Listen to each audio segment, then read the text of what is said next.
వచ్చినటువంటి విషయాలు మనం చూస్తూ ఉన్నాం. థియాలజీ ప్రాపర్ సబ్జెక్ట్ ను మనము ప్రారంభించాం. పరిచయ వాక్కులను మనం చూసాం. పరిచయంలో అసలు వేదాంతం అంటే ఏంటి, దైవ శాస్త్రం అంటే ఏంటి, వాటి సంగతులు ఏంటి, దైవ శాస్త్రం చదువుట ద్వారా మనకు కలిగేటువంటి లాభాలు ఏంటి అనే సంగతులు మనము ఇంట్రొడక్షన్ క్లాసెస్ లో మనము చూడటం జరిగింది. తర్వాత రెండవదిగా దేవుని ఉనికిని కూర్చున్నటువంటి సంగతులు మనము నేర్చుకుంటూ ఉన్నాం. దేవుని ఉనికికి సంబంధించినటువంటి రుజువులేంటి, ఆ ప్రత్యేకమైనటువంటి రుజువులేంటి, లేకపోతే ఆ దేవుడు అసాధారణమైనటువంటి తన ప్రత్యక్షత ద్వారా తను తాను ఎలా ప్రత్యక్షపరుచుకున్నాడు అనేటువంటి సంగతులు మనము కొన్ని విషయాలు మనము చూడడం జరిగింది. అందులో భాగంగా కొన్ని వాదన బైబిల్ లేఖనాల్లో నుండి మాత్రమే కాకుండా సమాజంలో ఉన్నటువంటి కొన్ని వాదనలు, ఈ దేవుడు ఈ యొక్క సృష్టి వెనక ఒక దేవుడు ఉన్నాడు, లేకపోతే ఒక సృష్టికర్త ఉన్నాడు అనేటువంటి విషయాన్ని తెలియజేయటానికి కొన్ని వాదనలు మనకి ఉన్నవి. ఆ వాదనలు ఏంటో మనము ఈ సమయంలో మనము చూద్దాం. మనం ఆల్రెడీ ప్రారంభించాము. ఆ వాదనలకు సంబంధించినటువంటి సంగతులను మనం ధ్యానిస్తూ ఉన్నాం. ఒకటి విశ్వావిర్భావ వాదనను మనం చూసామండి. విశ్వావిర్భావ వాదన మనం దానిని ముగించామని నేను అనుకుంటూ ఉన్నాను.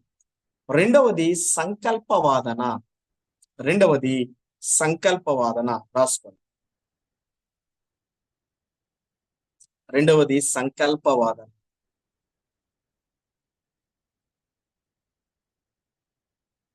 ఇంగ్లీష్ లో దీన్ని టీలియోలాజికల్ ఆర్గ్యుమెంట్ అని చెప్పారు. ఇంగ్లీష్ లో దీన్ని టీలియోలాజికల్ ఆర్గ్యుమెంట్ అని చెప్పారు. TELEOLOGICAL టీలియోలాజికల్ argument. ఓకే, సంకల్ప వాదన గురించి రాసుకున్నాం. ఇది ఎక్కడి నుండి వచ్చింది ఈ పదము అని అంటే, ఈ టీలియోలాజికల్ అనే పదము టెలోస్ అనగా, రాసుకోండి, టెలోస్ అనగా ఉద్దేశం లేదా లక్ష్యం.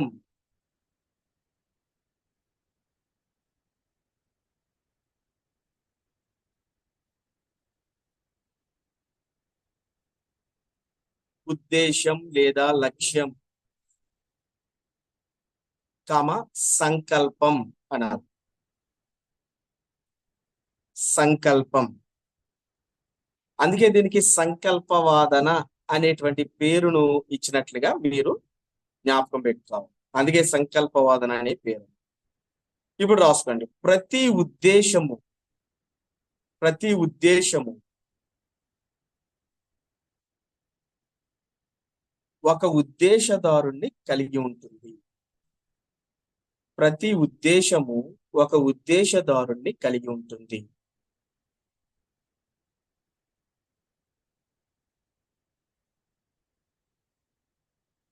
స్టాప్. కొనసాగింపు. ఈ విశ్వం యొక్క క్రమము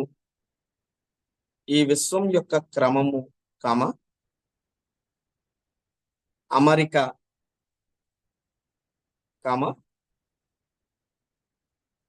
ఉద్దేశం సామరస్యం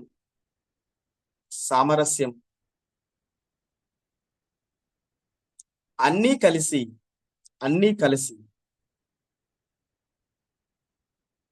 ఒక నమూనాదారుని ఆవశ్యకతను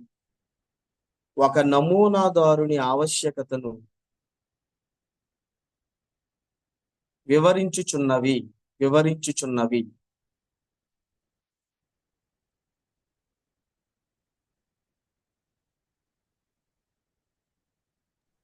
ఓకే, ప్రతి ఉద్దేశం లేకపోతే ప్రతి నమూనా ఆ నమూనాదారు లేకపోతే ఉద్దేశదారుని కలిగి ఉంటది అనేటువంటిది అది యూనివర్సల్ ట్రూత్. మనం ఒక వాచ్ ని మనం పెట్టుకుంటే దాన్ని ఖచ్చితంగా తయారు చేసినటువంటి వ్యక్తి ఖచ్చితంగా ఎక్కడో ఒక చోట ఉండి తీరాల్సిందే. కాబట్టి ఈ ప్రతి ఉద్దేశము, ఈ విశ్వం గురించి మనం ఆలోచన చేసేటప్పుడు దీని యొక్క ఉద్దేశదారుడు ఖచ్చితంగా ఉంటాడు అనేటువంటిది.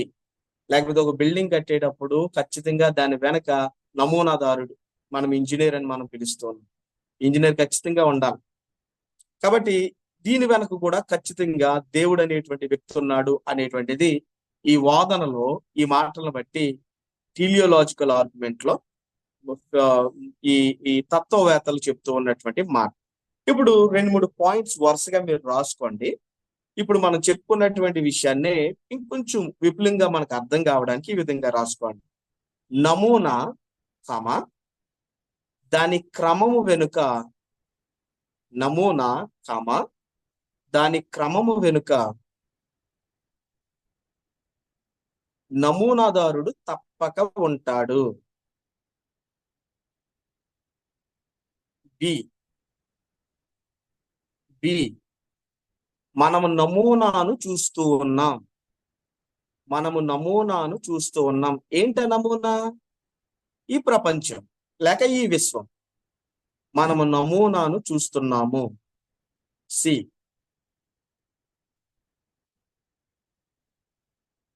కాబట్టి దాని వెనుక తప్పక దాని నమూనాదారుడు ఉండాలి. కాబట్టి దాని వెనుక తప్పక దాని నమూనాదారుడు ఉండాలి. ఎవరా నమూనాదారుడు అని అంటే దేవుడు అనే విషయాన్ని ఇక్కడ మనం గుర్తుపెట్టుకోవాలి. ఎవరా నమూనాదారుడు? దేవుడు. దీనికి లేఖన ఆధారం అని రాసుకో. ఆదికాండము మొదటి అధ్యాయం, ఆదికాండము మొదటి అధ్యాయం మొదటి నుండి 27 వచనాలు, కామా కీర్తన 19 మొదటి వచనం,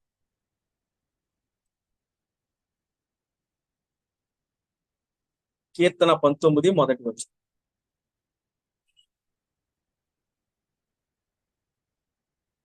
కామా యోబు 38 నుండి 39 అధ్యాయాలు, 38 నుండి 39 అధ్యాయాలు, కామా రోమా 1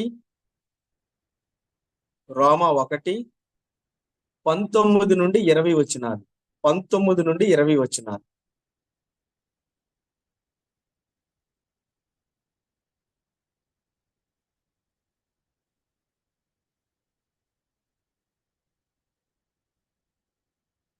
ఓకే, ఈ నమూనా వెనుక నమూనాదారుడు ఉండాలి. ఆయన ఎవరు అని అంటే దేవుడు అనే విషయాన్ని ఈ వాదన ద్వారా మనకి తెలియజేస్తూ ఉన్నారు. వాక్యం కూడా మనకు సెలవిస్తూ ఉన్నటువంటిది ఏంటి అని అంటే ఆయన చేతి పని అయినటువంటి సృష్టిలో ఏముంది అని అంటే దేవుని నమూనా ఉంది, ఆయన ఉద్దేశం ఉంది. కీర్తన గ్రంథం మనం చదువుతున్నప్పుడు మనకు తెలుస్తుంది ఆయన్ని గూర్చినటువంటి విషయాలు నిరభ్యంతరంగా ప్రచురింపబడుతూ ఉన్నాయి అని, లేకపోతే నిరంతరంగా తెలపబడుతూ ఉన్నాయి. ఆయన సృష్టికర్త, సమస్తానికి ఆధారం అనే విషయాలు లేఖనాల్లో చాలా సందర్భాల్లో మనము చూస్తూ ఉన్నాం. కాబట్టి ఈ యొక్క ఉద్దేశం వెనక ఉద్దేశదారుడు ఖచ్చితంగా ఉండి తీరాలి. తర్వాత రాసుకోండి. మూడవది సి. 1 విశ్వావిర్భావ వాదన, 2 సంకల్ప వాదన ఇప్పుడు మనం చెప్పుకున్నాం. మూడవది సి ఏంటి అని అంటే మానవీయ వాదన. మానవీయ వాదన, anthropological argument. ANTHROPOLOGICAL, ANTHROPOLOGICAL, anthropological argument, మానవీయ వాదన. ఈ పదం కూడా గ్రీకు పదమే, ఆంథ్రోపోస్ అనేటువంటి పదం నుండి వచ్చింది. రాసుకోండి, ఆంథ్రోపోస్ లేకపోతే ఆంథ్రోపోస్, ఆకి దీర్ఘం, ఆంథ్రోపోస్ అనగా అనగా మానవుడు అని అర్థం. మానవుడు అని అర్థం.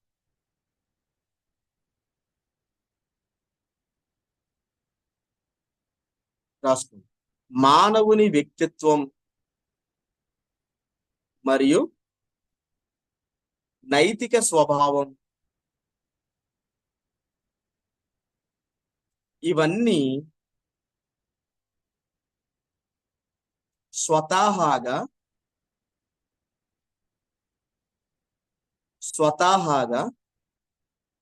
నైతికత గల నైతికత గల సృష్టికర్త అయిన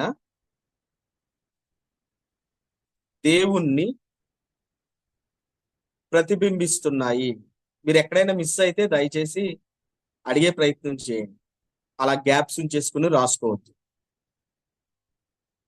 మానవుని వ్యక్తిత్వం మరియు నైతిక స్వభావం ఇవన్నీ స్వతహాగా నైతికత గల సృష్టికర్త అయిన దేవుణ్ణి ప్రతిబింబిస్తూ ఉన్నాయి.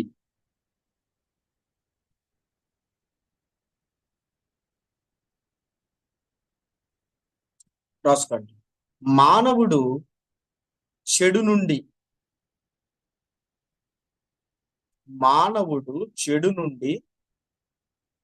మంచిని వేరు చేసి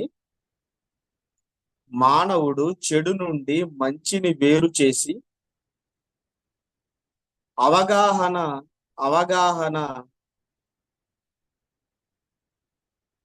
చేసుకోగలుగుచున్నాడంటే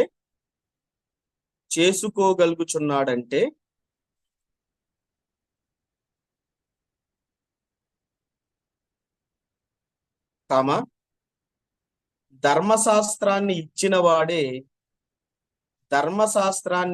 వాడే ఈ నైతిక స్వభావాన్ని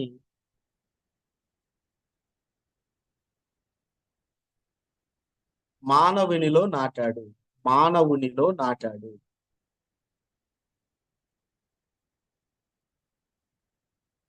ఓకే, మానవుని వ్యక్తిత్వం కావచ్చు, లేకపోతే మానవుని వ్యక్తిత్వం అంటే ఏమేమి వస్తాయి?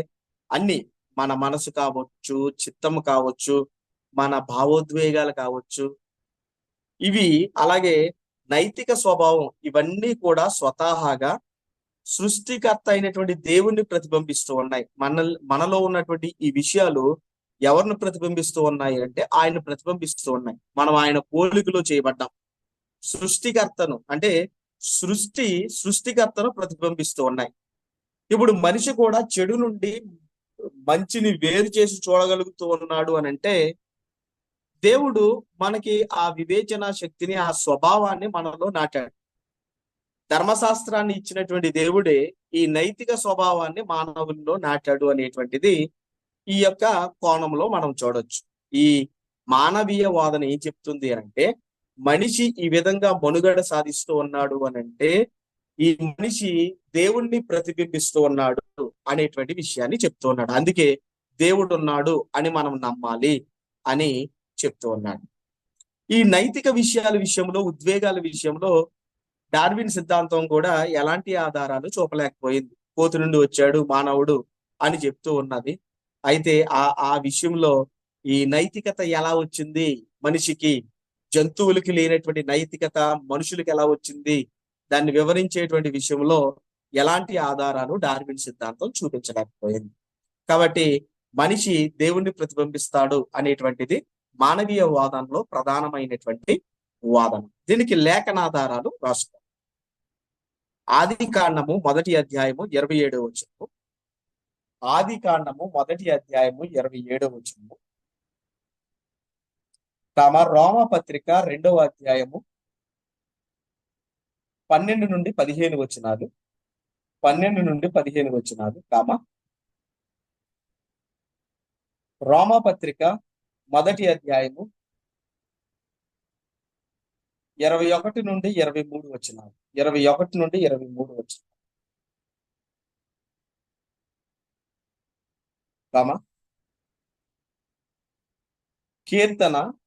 కీర్తన గ్రంథం 8వ అధ్యాయం. కీర్తన గ్రంథం 8వ అధ్యాయం 3 నుండి 6 వచనాలు. 3 నుండి 6 వచనాలు. ఇది మానవీయ వాదన.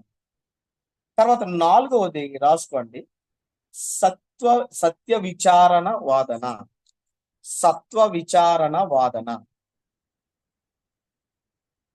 ఆంటోలాజికల్ ఆర్గ్యుమెంట్. ONTOLOGICAL.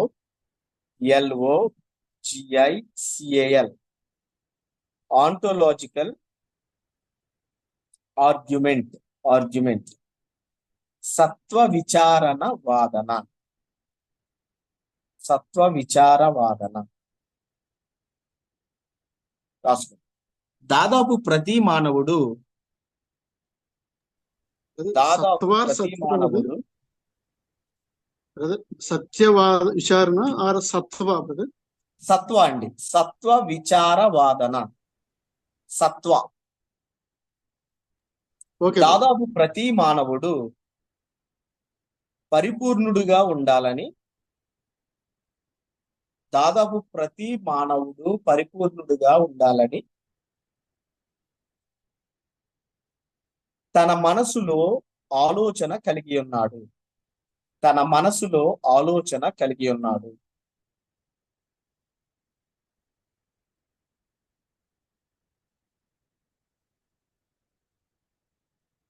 Full stop. ఈ ఆలోచన అన్నిటికీ ఈ ఆలోచన అన్నిటికీ ఈ ఆలోచన అన్నిటికీ మొదటి కారణమైన పరిపూర్ణుని నుండే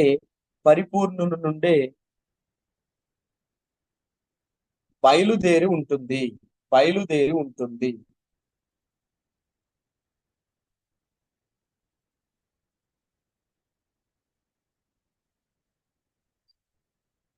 ఓకే. అంటే ప్రతి మనిషి కూడా మంచిగా ఉండాలి, పరిపూర్ణుడిగా ఉండాలి అని మనసులో ఆలోచన కలిగి ఉంటాడు, కానీ ఉండలేకపోతూ ఉంటాడు. ఆ ఆలోచన ఎక్కడి నుండి వచ్చింది? ఈ ఆలోచన అంతటికి మూలం ఎవరు, కారకుడు ఎవరు? పరిపూర్ణంగా ఉండాలి అని ఎలా అనిపిస్తూ ఉంది అని అంటే, పరిపూర్ణుడు కాబట్టి ఆ పరిపూర్ణ అనే ఆలోచన దేవుని చేత నిర్మించబడినటువంటి మానవునికి కలిగింది అనేటువంటిది ఈ వాదన యొక్క ఉద్దేశంగా మనం చూస్తూ ఉన్నాం. కాబట్టి మనకు వచ్చేటువంటి ఈ వాదన ఎక్కడి నుండి వచ్చింది అని అంటే, ఈ ఆలోచన పరిపూర్ణత అనేటువంటిది మన దేవుడి నుండే వచ్చింది.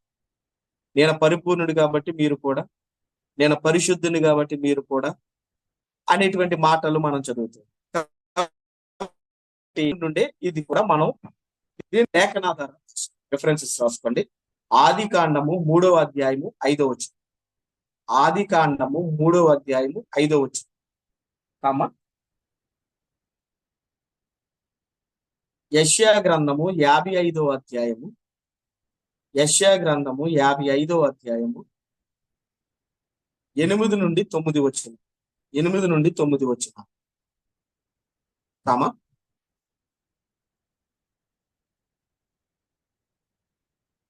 కీర్తన 14 మొదటి వచనం.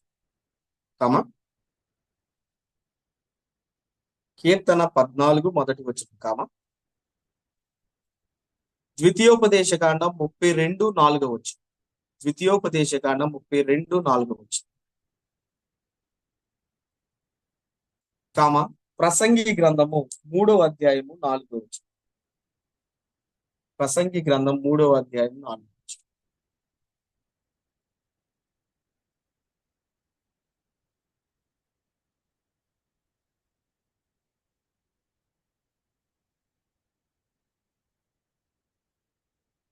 తర్వాత వేదాంత వాదన. వేదాంత వాదన. వేదాంత వాదన.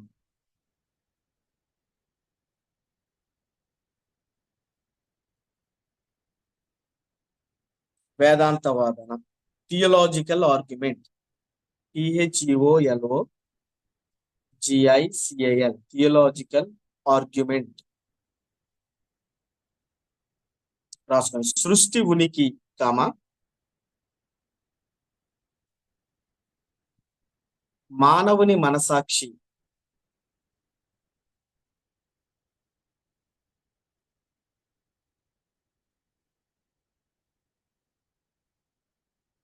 దేవుని ఉనికిని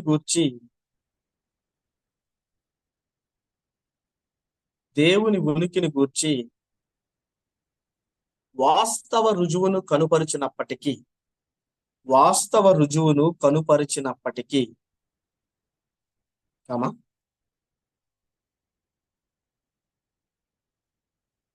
విశ్వాసి యొక్క విశ్వాసి యొక్క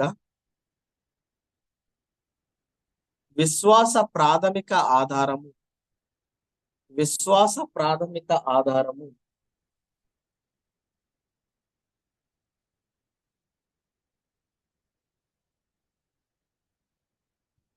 బైబిల్లో లంగరు వేయబడినది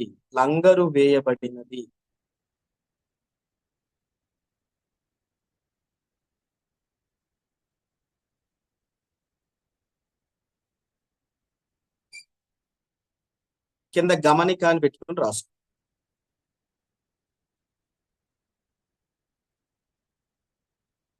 నిజమైన శాస్త్రము చేత కనుగొనబడిన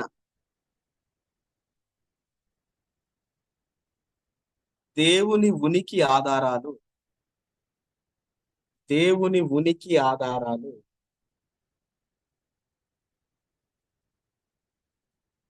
బైబిల్ సంబంధ ఆధారాలతో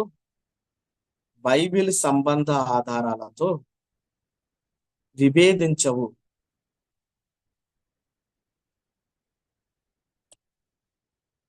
గాని వాటిని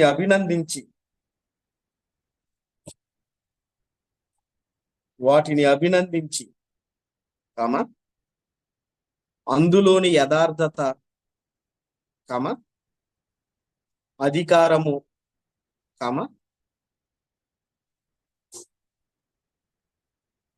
ఆశ్చర్యకరమైన ఖచ్చితత్వాన్ని బయలుపరచును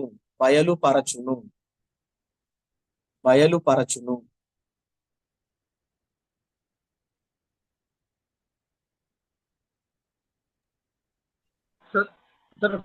చెప్పరా సార్? నిజమైన శాస్త్రము చేత కనుగొనబడిన దేవుని ఉనికి ఆధారాలు బైబిల్ సంబంధ ఆధారాలతో విభేదించవు గాని వాటిని అభినందించి అందులోని యథార్థత అధికారము ఆశ్చర్యకరమైన ఖచ్చితత్వాన్ని బయలుపరచును. ఇక్కడ ఈ థియలాజికల్ ఆర్గ్యుమెంట్ ఏం చెప్తుంది అని అంటే, అన్నీ కూడా విశ్వాసి యొక్క ప్రాథమికమైనటువంటి ఆధారం ఎక్కడ ఉంది అని అంటే, సృష్టి గురించి కావచ్చు, మనిషి గురించి కావచ్చు, దేవుని గురించి కావచ్చు, ఇవన్నీ కూడా లేఖనాల్లో మాత్రమే మనకు ఆధారము అనేటువంటిది ఇది మనకు చెప్తూ ఉన్నటువంటి మనకి ఈ వాదన, వేదాంత వాదన చెప్తూ ఉన్నటువంటి విషయం. అందుకే ఇక్కడ ఏం చెప్తూ ఉన్నారు అని అంటే, నిజమైనటువంటి శాస్త్రము చేత కనుగొనబడినటువంటి ఏ ఆధారమైనా సరే బైబిల్తో విభేదించవు. చాలా బైబిల్కి విరుద్ధంగా ఉన్నవి అని చెప్తూ ఉంటారు చాలా మంది.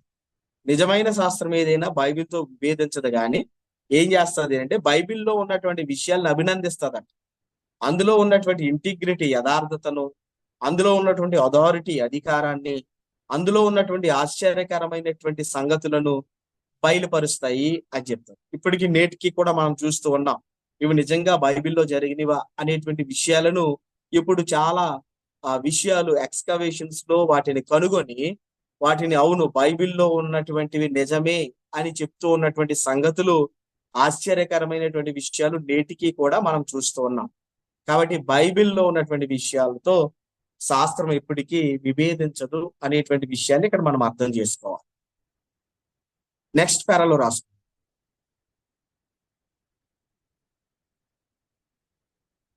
బైబిల్ ఉనికి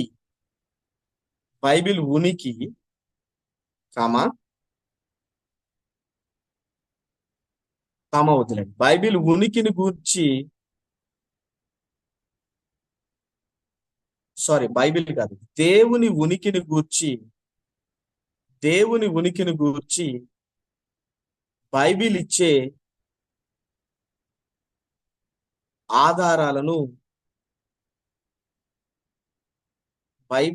ఆధారాలను మూడు ముఖ్యాంశాలుగా చెప్పవచ్చు.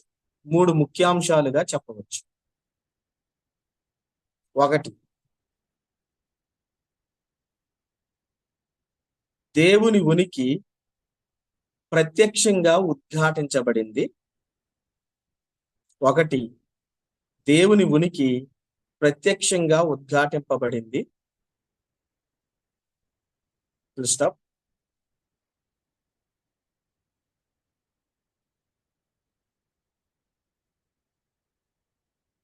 బైబిల్ నిస్సంకోచంగా, బలంగా దేవుని ఉనికిని ఘోషిస్తుంది. బైబిల్ నిస్సంకోచంగా, బలంగా దేవుని ఉనికిని ఘోషిస్తుంది. సెకండ్ పాయింట్ రాసి, సెకండ్ పాయింట్,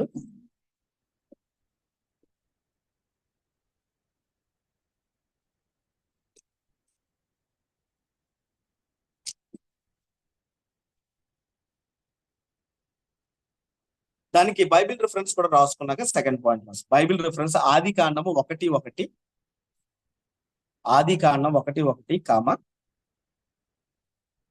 అపోస్తుల కార్యాలు 17:24 నుండి 29 వరకు, 24 నుండి 29 వరకు.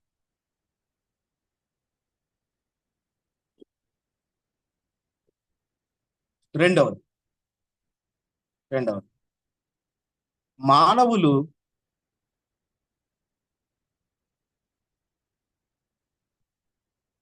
దేవుడు ఉన్నాడనే సహజ మనసాక్షితో, దేవుడు ఉన్నాడు అనే సహజ మనసాక్షితో, దేవుడు ఉన్నాడనే సహజ మనసాక్షితో జన్మించారు.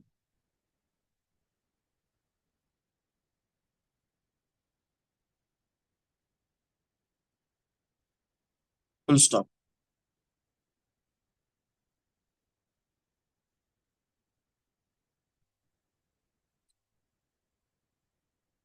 అందరూ కూడా సహజమైనటువంటి మనసాక్షి ఉంటారు. ఆ మనసాక్షితోనే అందరూ జన్మించారు అని మనము బైబిల్లో మనం చూస్తాం, మనం తెలుసుకోవాలి. చాలా మంది ఇప్పుడు పౌలు చెప్పేటువంటి వాదన ఏంటి అని అంటే, దేవుని తీర్పు గురించి, లేకపోతే లోకాన్ని దేవుడు తీర్చే తీర్పు గురించి పౌలు చెప్పే మాట ఏంటి అని అంటే, ఇప్పుడు దేవుడు మనుషులను దేవుణ్ణి ఎరగనందుకు కాదంట తీర్పు తీర్చేది. అయితే దేవుణ్ణి ఎరిగి కూడా ఆయన్ని దేవునిగా మహిమపరచనందుకు తీర్పు తీరుస్తాడు అని వాక్యం చెప్తూ ఉన్నటువంటి మాట. రోమపత్రిక 1:21 అది మనం చూస్తాం.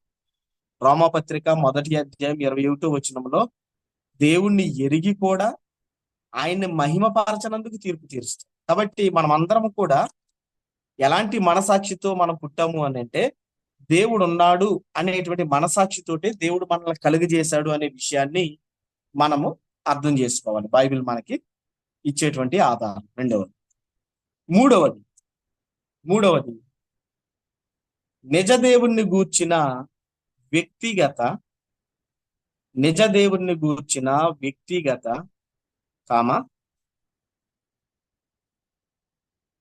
ప్రత్యేక జ్ఞానము,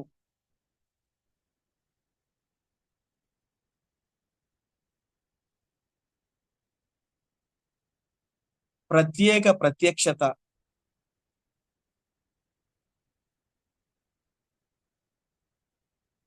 ప్రత్యేక జ్ఞానము, ప్రత్యక్షత ఫలితముగా వచ్చినది.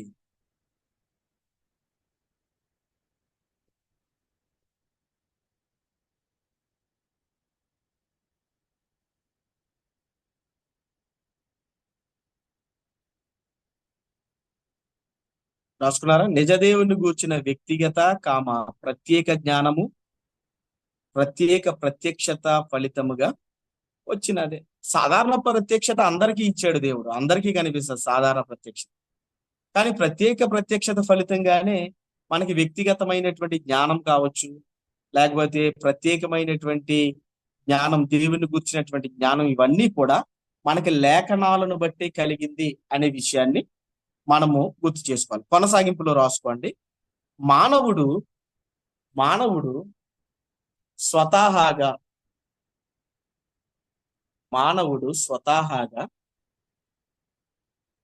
దేవుని వ్యక్తిత్వం, మానవుడు స్వతహాగా దేవుని వ్యక్తిత్వం, స్వభావం,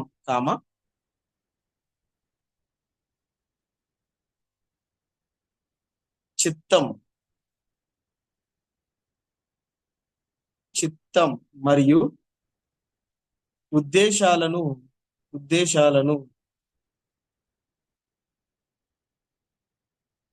కనుగొనలేడు.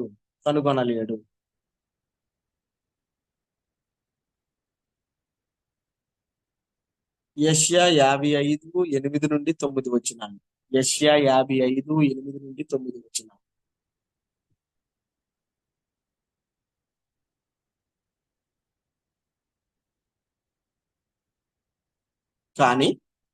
కానీ దయగల దేవుడే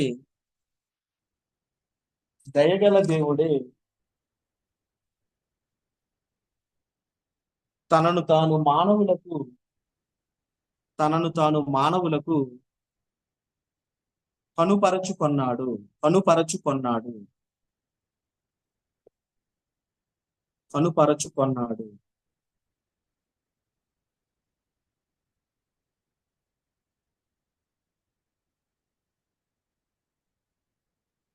ద్వితీయోపదేశకాండం 29:29.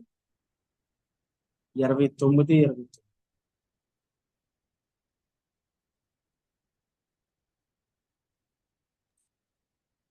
29. 29. మళ్ళీ ఒకసారి రిపీట్. 29:29 అండి. 29:29. ఓకే. కాబట్టి ఈ దేవుని ఉనికిని గూర్చినటువంటి ఆధారాలు ఇవన్నీ కూడా దేవుని ఉనికికి సంబంధించినటువంటి విషయాలు. దేవుడు ఎలా ఉనికిలోకి వచ్చాడు, దానికి రుజువులు ఏంటి అని అంటే 2 ప్రత్యక్షతలు మనం చెప్పుకున్నాం. ఒకటి సాధారణ ప్రత్యక్షత, ఇంకోటి ప్రత్యేక ప్రత్యక్షత అని మనం చెప్పుకున్నాం. ఆ సాధారణ ప్రత్యక్షతలో దేని ద్వారా కనుపరుచుకున్నాడో మనం చూసాం. ప్రత్యేక ప్రత్యక్షత అంటే దేవుని యొక్క వాక్యము, లేఖనాల నుండి ఆయన ప్రత్యేకంగా ఆయన ఏమై ఉన్నాడు అనేటువంటి విషయాలు చాలా విపులముగా లేఖనాల్లో మన కొరకు వ్రాయించినట్లుగా మనం చూసాం. తర్వాత లోకంలో ఉన్నటువంటి తర్కంలో ఉన్నటువంటి 5 ప్రధానమైనటువంటి వాదాలను మనం చూడటం జరిగింది. అవి చూసిన తర్వాత మనము ఈ యొక్క అసలు బైబిల్లో ఉన్నటువంటి దేవుని గురించినటువంటి 3 ముఖ్యమైనటువంటి విషయాలను మనం టూకీగా మనము నేర్చుకోవడం జరిగింది. ఇంతటితో 2nd చాప్టర్ ని మనము క్లోజ్ చేసుకున్నాము. 3rd చాప్టర్కి వచ్చేసి 3వది హెడ్డింగ్ పెట్టుకోండి. ఇది కొంచెం పెద్ద చాప్టర్. 3వది దేవుని నామములు బిరుదులు. దేవుని నామములు బిరుదులు.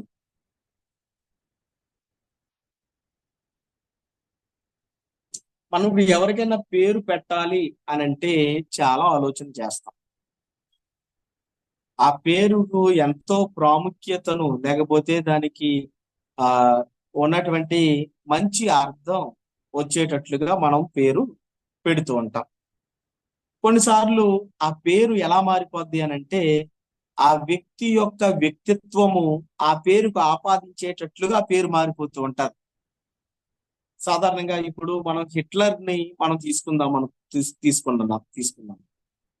మరి ఆ పేరు ఏ ఉద్దేశంతో వారు పెట్టారో తెలియదు, కానీ ఇప్పుడు హిట్లర్ అనగానే మనకి గుర్తొచ్చేటువంటి భావజాలము ప్రతి ఒక్కరికి తెలుసు. అలాగే ప్రతి పేరు వెనక ఒక ఉద్దేశం అనేటువంటిది మనం చూస్తాం. ఆ ధోరణి తెలియజేస్తారు. ఒక వ్యక్తి యొక్క వ్యక్తిత్వం యొక్క మానసికమైనటువంటి ధోరణి తెలియజేస్తారు. బైబిల్లో మనం చూస్తే ఒక పిల్లవానికి పేరు పెడితే ఆ పేరు వెనకాల కూడా అతని వ్యక్తిత్వము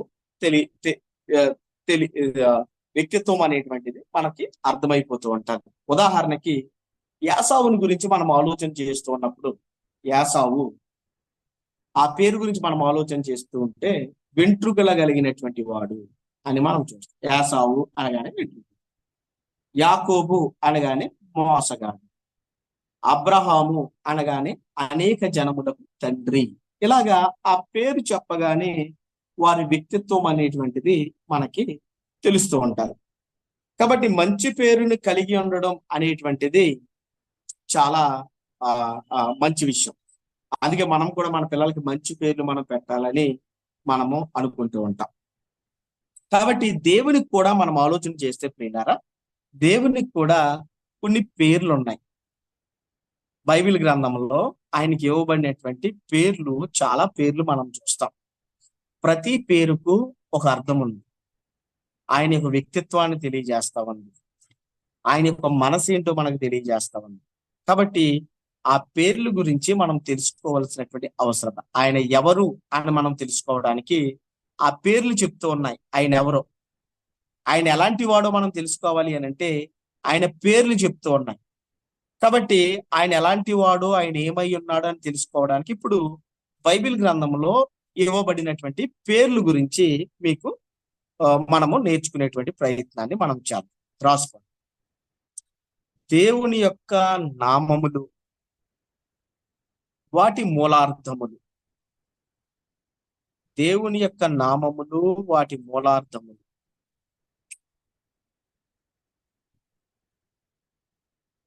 బైబిల్ గ్రంథంలో దేవునికి సూచించబడిన 3 ప్రధానమైన పేర్లు. బైబిల్ గ్రంథంలో దేవునికి సూచించబడిన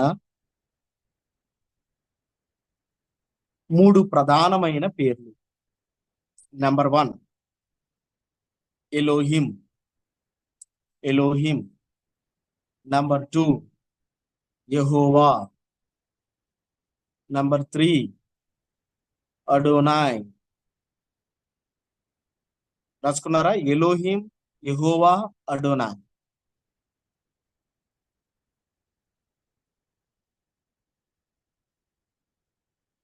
ఇప్పుడు పెట్టుకోండి హెడ్డింగ్ నెంబర్ 1 ఎలోహిం అని పెట్టుకోండి. ఎలోహిం అని పెట్టు. అనగా ఎలోహిం అని పెట్టుకుని 2 చుక్కలు పెట్టుకుని, అనగా బలవంతుడు. బలవంతుడు బ్రాకెట్ లో శక్తిగల దేవుడు. బ్రాకెట్ లో శక్తిగల దేవుడు.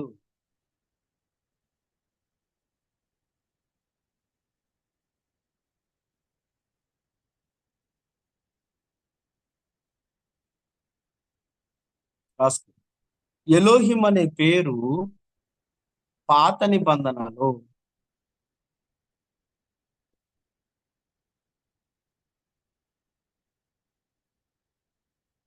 రెండు 2570 సార్లు ప్రస్తావించబడింది. 2570 సార్లు ప్రస్తావించబడింది.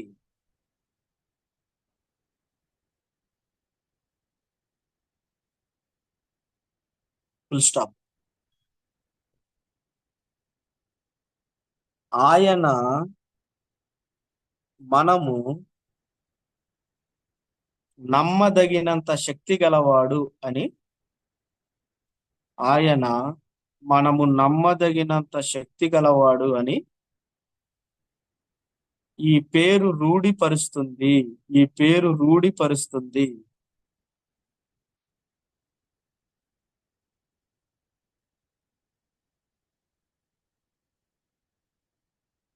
ఓకే, ఆయన శక్తి గలవాడని తెలియజేస్తోంది పేరు. ఏల్ అంటే ఏకవచనం, ఎలోహిం అంటే బహువచనం అండి. ఇవి రాసుకోండి. ఇవి నామములుగా కాకుండా బిరుదులుగా కనిపిస్తాయి. బిరుదులుగా కనిపిస్తాయి.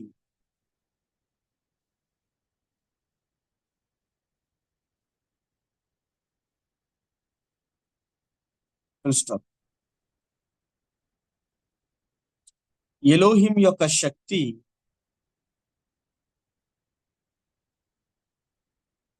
ఆదికాండము 1:1.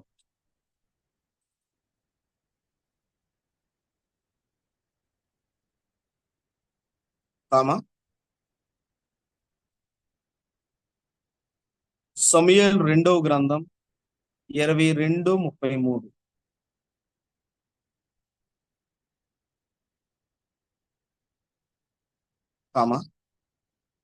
కీర్తన 8 1 నుండి 3.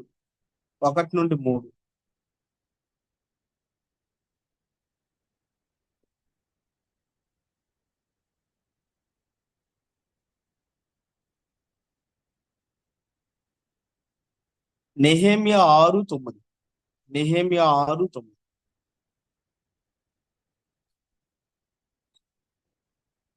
రాసుకో. ఆయన ఎంత శక్తిమంతుడంటే ఆయన ఎంత శక్తిమంతుడంటే 2 చుక్కలు పెట్టుకుని ఇప్పుడు వరుసగా రాసుకుంటుంది. 2 చుక్కలు పెట్టుకుని కింద ఇలా గీతలు పెట్టుకుని రాసుకోండి. యారో మార్క్స్ కింద పెట్టుకుని రాసుకోండి. ఒకటి ఏంటి అని అంటే, ఆయనకు అసాధ్యమైనది ఏదీ లేదు.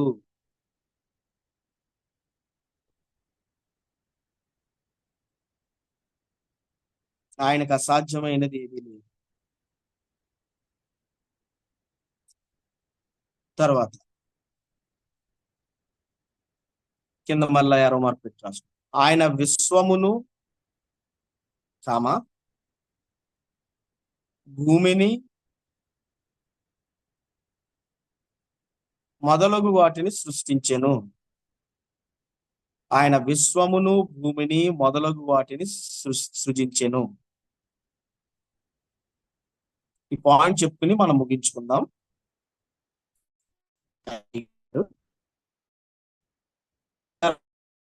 రెండుగా ఎర్ర సముద్రమును రెండుగా చీల్చెను. తర్వాత నెక్స్ట్ పాయింట్ లో 5 రొట్టెలు 2 చేపలు 5,000 మందికి పైగా పంచిపెట్టెను. నెక్స్ట్ పాయింట్, నీటిపై నడిచెను,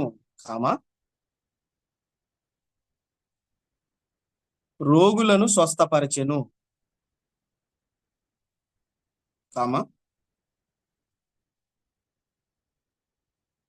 చనిపోయిన వారిని కూడా లేపెను.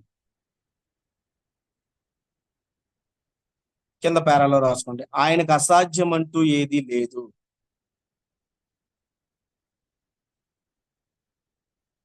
ఓకే, కాబట్టి ఆయన ఎలోహిం, ఆయనకు అసాధ్యమైనదంటూ కూడా ఏది లేదు. మీ కష్టాలు కావచ్చు, ఏదైనా కావచ్చు. ఓకే, అందులో మనం పోరాటం చేస్తూ ఉంటాం. కాబట్టి ఆ విషయాల్లో మనం అర్థం చేసుకోవాల్సిన విషయం ఏంటంటే, ఆయన మన దేవుడు ఎవరు అనంటే ఆయన బలవంతుడైన దేవుడు అనే విషయాన్ని మనము గుర్తుపెట్టుకోవాలి. ఎలోహిం అనేటువంటి పదానికి బలవంతుడు, శక్తిగల దేవుడు అని అర్థం. దీని తర్వాత మనము పాత నిబంధనలో ఎలోహిం యొక్క సంయుక్త నామాలు మనం తెలుసుకోబోతూ ఉన్నాం. మీరు హెడ్డింగ్ పెట్టుకుని అలా విడిచిపెట్టండి. పాత నిబంధనలో ఎలోహిం యొక్క సంయుక్త నామాల్లో కొన్ని ఉన్నాయి. ఎలోహింకి సంబంధించినటువంటి కొన్ని పదాలు, దేవునికి సంబంధించినటువంటి ఆయన పేరుకు సంబంధించినటువంటి చాలా పదాలు, ఎల్ షద్దాయ్, ఎల్ రోయి, ఇలాంటి పదాలు ఉన్నాయి. ఆ పేర్ల గురించి కూడా మనం చూద్దాం. అందులో దేవుని యొక్క వ్యక్తిత్వం ఎలా వివరించబడిందో, ఆయన ఏమై ఉన్నాడు అనేటువంటి విషయాలను మనము ధ్యానం చేద్దాం ప్రియుల. కాబట్టి ప్రియులయ్య గారు, షారున్ గారు మనతో ఉన్నారు. నెక్స్ట్ క్లాస్ వారు తీసుకోబోతూ ఉన్నారు. కాబట్టి ప్రార్థన చేసుకుని మనము ఈ క్లాస్ ని మనము ముగించుకుంటాం. పరిశుద్ధుడు అయిన తండ్రి, మహోన్నతుడు అయిన దేవా, నీకు వందనాలు చెల్లిస్తూ ఉన్నాం. ఇంతవరకు నాయన థియాలజీ ప్రాపర్ సబ్జెక్ట్ లో నాయన అనేక సంగతులు మేము తెలుసుకోవడానికి, ధ్యానించడానికి మీరు చూపించారు. మీరు నేర్పించినటువంటి సంగతులు భవిష్యత్తులో మా పరిచర్యల్లో మేలుకరంగా, ఉపయోగకరంగా ఉంటానికి నీ కృపను అనుగ్రహించండి. తండ్రి అయినటువంటి దేవుని గురించినటువంటి నాయన ఈ యొక్క శాస్త్రాన్ని, దైవ శాస్త్రాన్ని నాయన ఈ విద్యార్థులందరూ, ఈ సేవకులందరూ కూడా క్రమం తప్పకుండా నేర్చుకుంటూ ఈ సిస్టమేటిక్ థియాలజీలో ఉన్నటువంటి ఈ తరగతులు నాయన నిపుణత సాధించి అనేక మందికి బోధించేటువంటి సామర్థ్యాన్ని మీరు అనుగ్రహించమని, మీ సన్నిధి, మీ సహాయాన్ని బిడ్డకు అనుగ్రహించు. తర్వాత జరగబోయేటువంటి తరగతిలో కూడా మీరే బిడ్డలకు మీరు తోడై నడిపించమని యేసు నామంలో ప్రార్థించి అడిగి వేడుకుంటూ ఉన్నాం మా పరమ తండ్రి. ఆమేన్.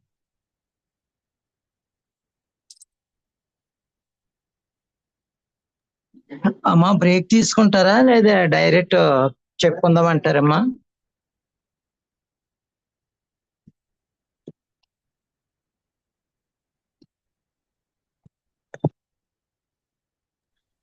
చెప్పండి సార్, పర్వాలేదు. బ్రేక్ తీసుకుంటారా? బ్రదర్ డైరెక్ట్ చెప్పుకుందాం అంటారా? కంటిన్యూ చేసేద్దాం బ్రదర్. అలాగే బ్రదర్, అలాగే. పోయిన గత క్లాసులో ఏం నేర్చుకున్నాము బ్రదర్?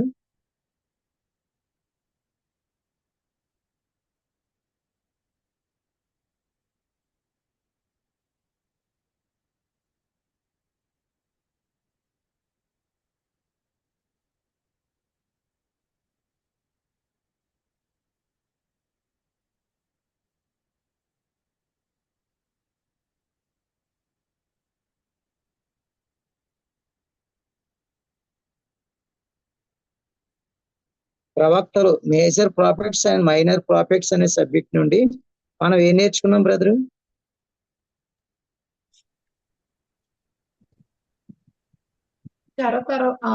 ఈ యొక్క రోమిల పాలనలో యూదులు.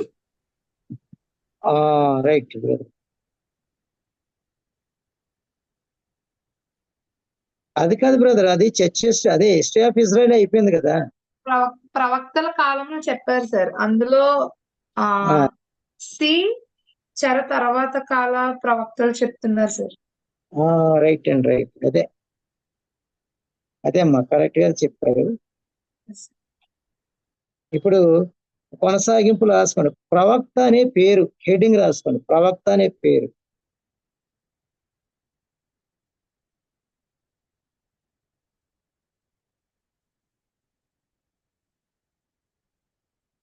ప్రవక్త అనే పేరు.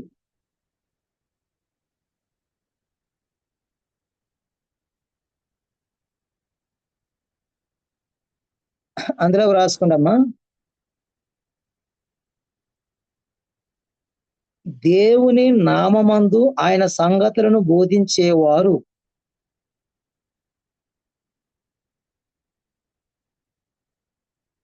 దేవుని నామమందు ఆయన సంగతులను బోధించేవారు ప్రవక్తలనబడిరి. ప్రవక్తలనబడిరి. దేవుని నామమందు ఆయన సంగతులను బోధించేవారు ప్రవక్తలనబడిరి.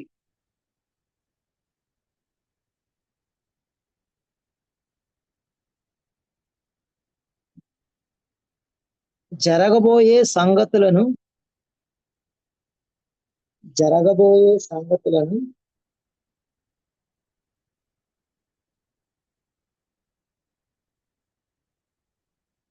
తెలిపే వారిని, జరగబోయే సంగతులను తెలుపవలసి వచ్చినప్పుడు, జరగబోయే సంగతులను తెలుపవలసి వచ్చినప్పుడు వాటిని దేవుని పేరట ప్రకటించినందున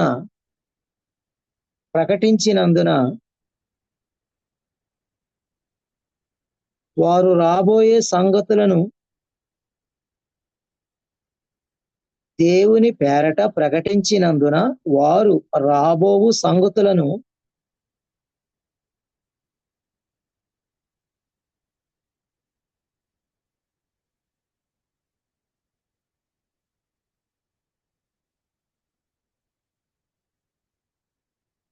దేవుని పేరట ప్రకటించినందున వారు రాబోవు సంగతులను తెలిపెడు వారనే సంగతి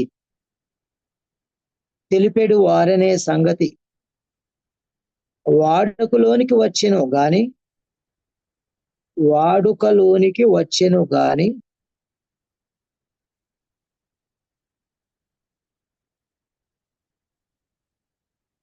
ఎప్పటి విషయములనైనను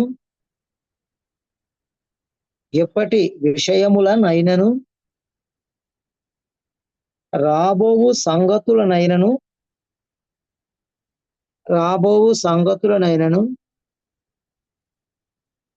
తెలియచేయుటకు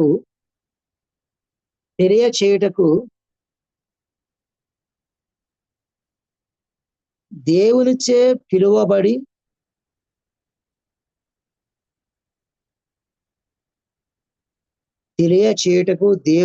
పిలువబడి అధికారమొందిన వారు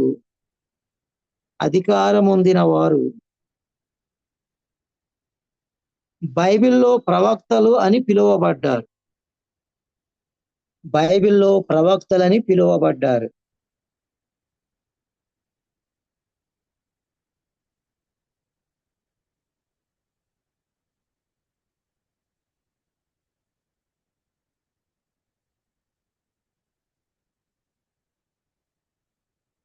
యాజకులు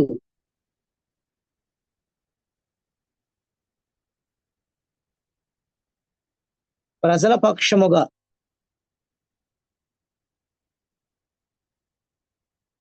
దేవుని సన్నిధిలో నిలిచి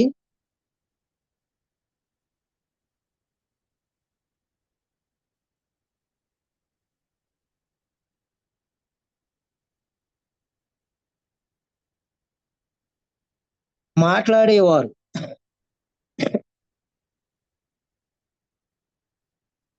ప్రవక్తలైతే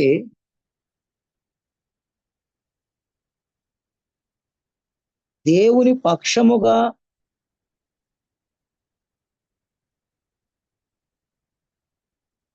మానవుల ఎదుట నిలిచి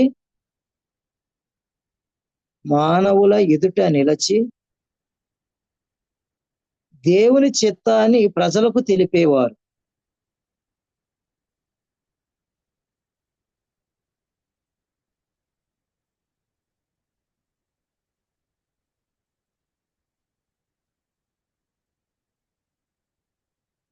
మరలా క్రింద ఏం రాస్తారంటే పేరు అని హెడ్డింగ్ రాసుకున్నామా. పేరు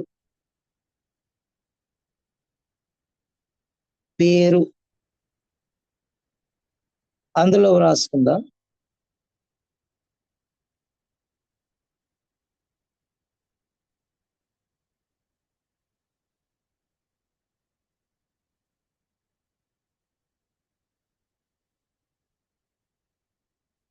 హెబ్రీ భాషలో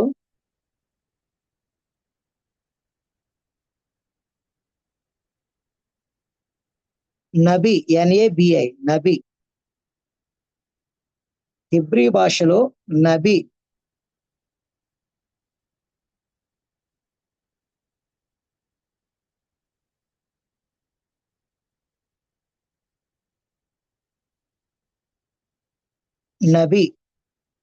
అను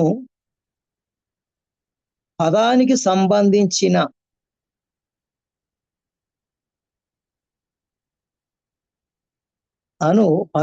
సంబంధించినదై ప్రవక్త అని పిలిచిరి.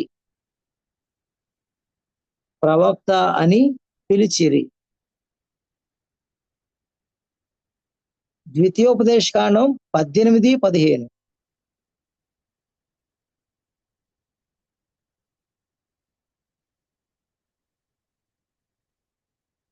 నబి అనే మూల పదము నుండి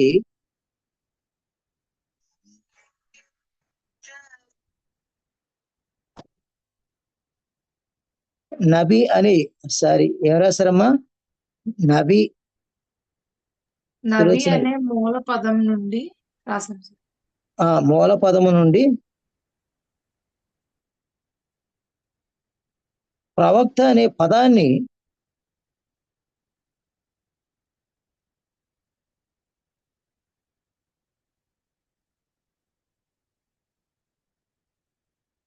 దర్శనము కలిగిన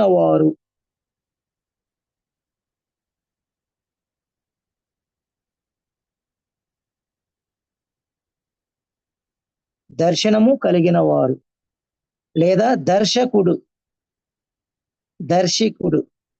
విజనర్, దర్శకుడు అని తర్జుమా చేశారు.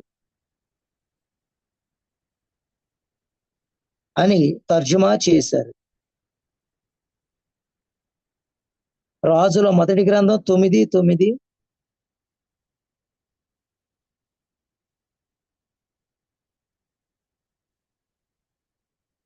రాజుల రెండవ గ్రంథం 17:13.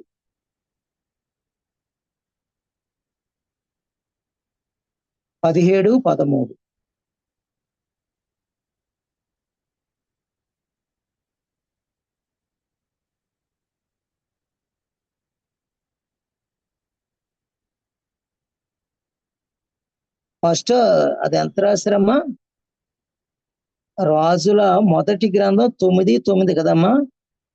అది అవును. దోషం చెప్పాను, అది కాదు. సమూయేలు మొదటి గ్రంథం అని రాసుకుంటాం. Okay sir.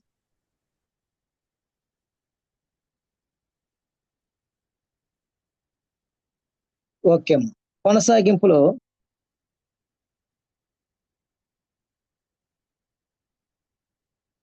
కొన్ని వాక్యాలలో దర్శనము చూచేవారని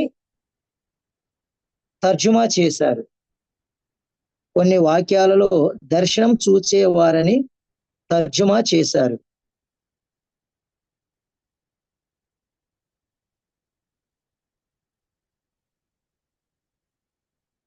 రెండవ దినవృత్తాంతాలు 9:29.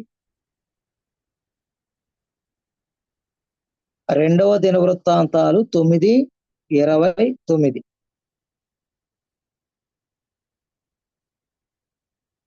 యెహెజ్కేలు 13:16.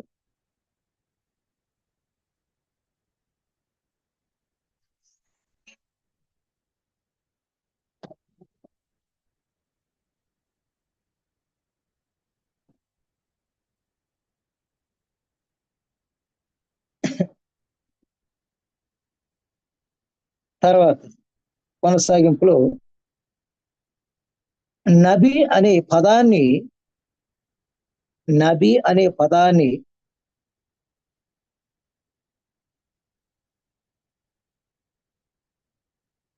కావలి వారు అని తర్జుమా చేశారు. కావలి వారు.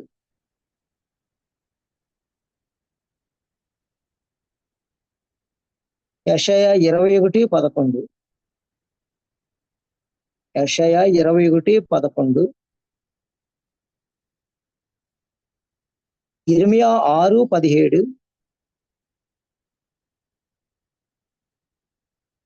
యెహెజ్కేలు 3:17.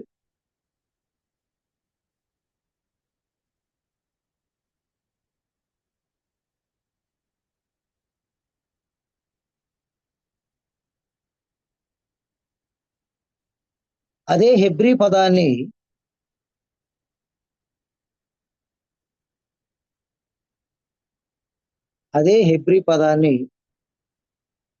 దైవజనులు అని తర్జుమా చేశారు.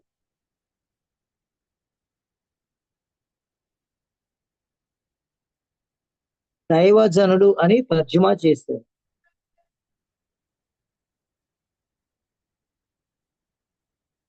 రాజుల 2వ గ్రంథం 4:21.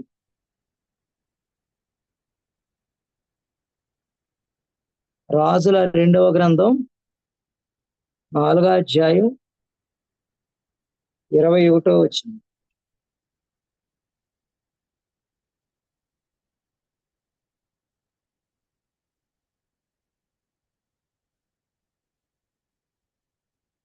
కొనసాగింపులు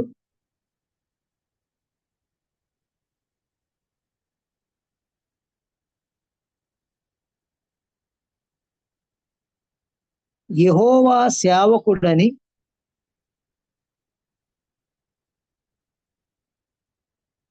యెషయా 20:3వ వచనం. ఇర్మియా 25:4. యెషయా 20:3వ వచనం, ఇర్మియా 25:4, ఇర్మియా గ్రంథం 26:5.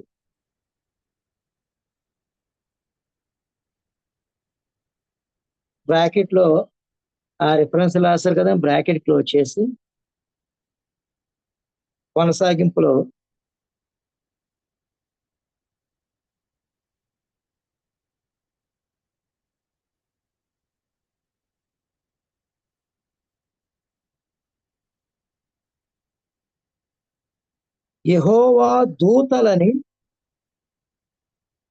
యెహోవా దూతలని యెషయా 44:26.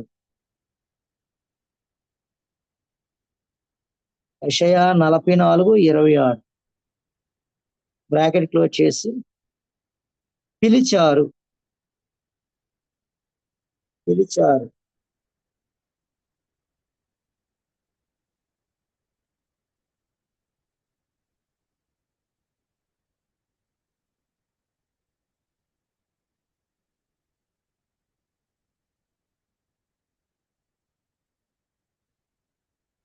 ఓకే అమ్మా.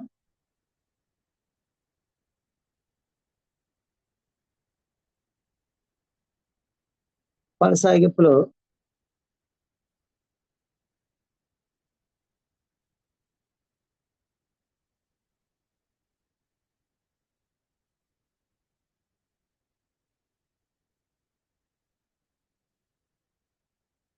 ప్రవక్తల పిలుపు.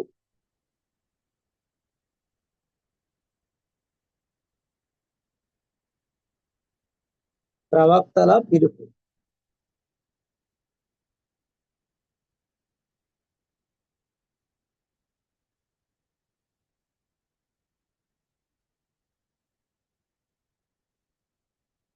అందులో రాసుకున్నాము ప్రవక్తల పిలుపులో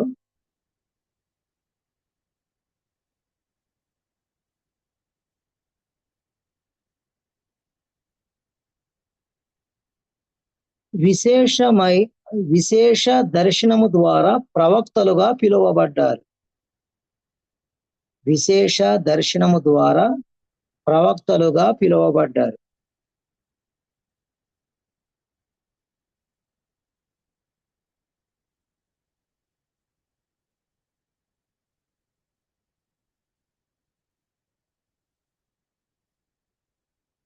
ప్రవక్త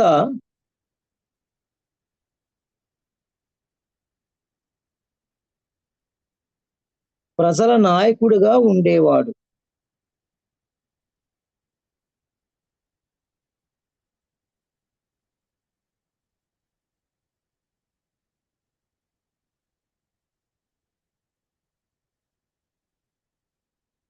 కొందరిని నేరుగా ప్రవక్త పరిచర్యకు దేవుడు పిలిచెను. కొందరిని నేరుగా ప్రవక్త పరిచర్యకు దేవుడు పిలిచెను.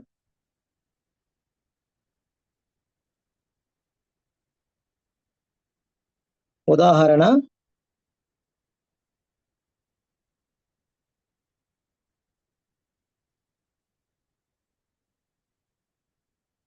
మోషే.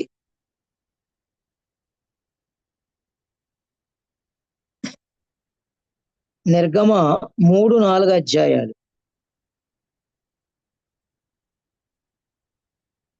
సమూయేలు.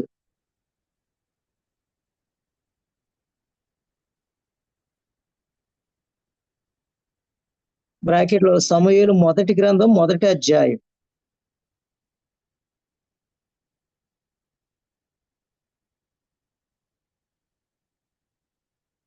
ఏలియా.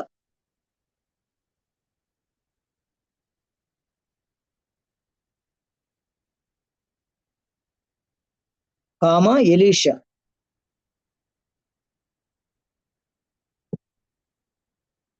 ఏలియా, ఎలీషా.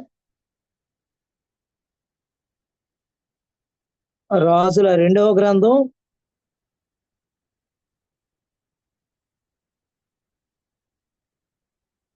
2వ అధ్యాయం 13-14 వచనాలు.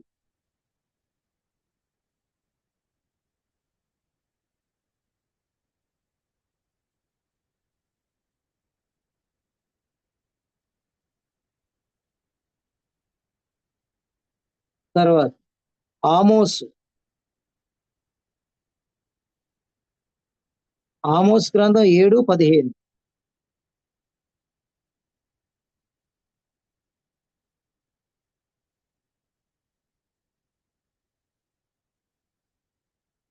యెషయా.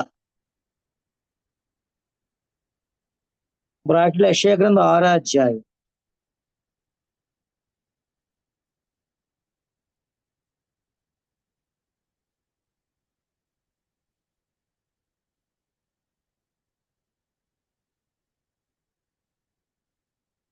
యవ్వనుడైన యిర్మీయాను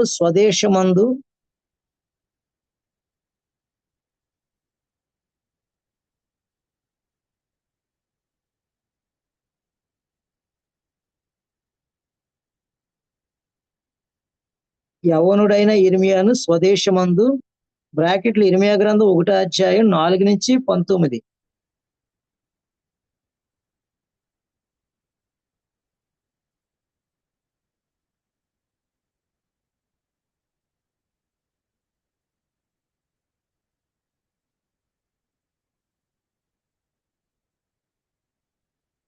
యెహెజ్కేలును విదేశమందు యెహెజ్కేలును విదేశమందు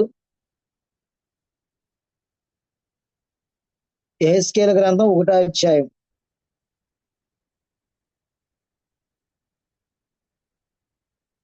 యెషయాను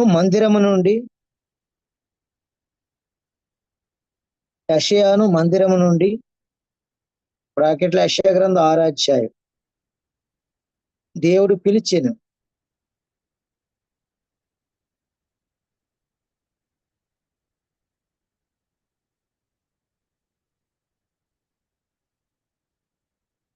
వారు దేవుని పిలుపు ఆలకించి లోబడిరి.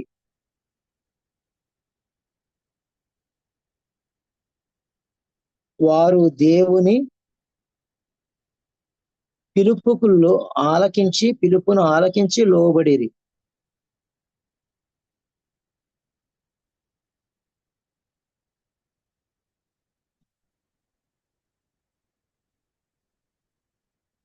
వీరి పిలుపుతో పాటు పరిచర్యను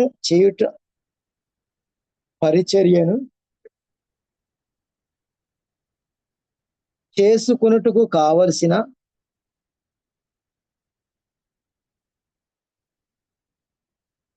ఆత్మశక్తి కూడా వారికి అనుగ్రహించబడింది.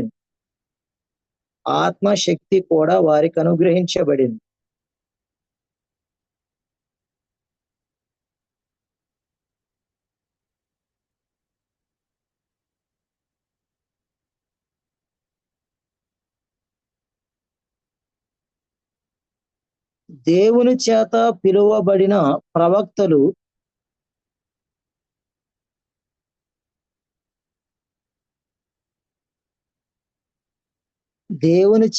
పిలువబడిన ప్రవక్తలు దేవుని పక్షాన ప్రవచించిరి.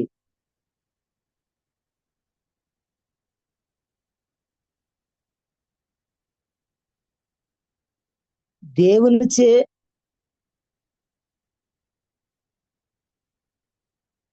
పిలువబడక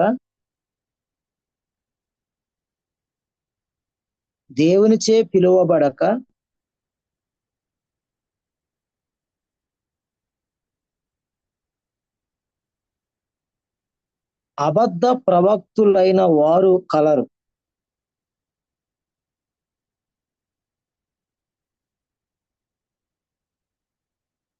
ఇర్మియా 23:16-32.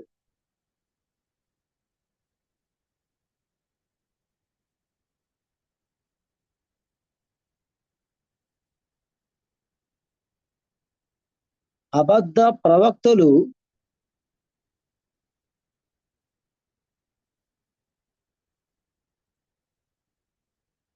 ఘనత కొరకు ప్రవచించిరి. ఘనత లేదా కీర్తి కొరకు ప్రవచించిరి. రాజుల మొదటి గ్రంథం 22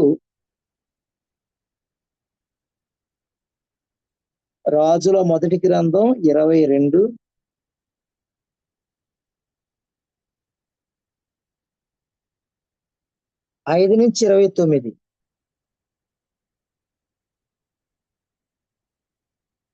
యెహెజ్కేలు 13:17-19. మీకా గ్రంథం 3:11.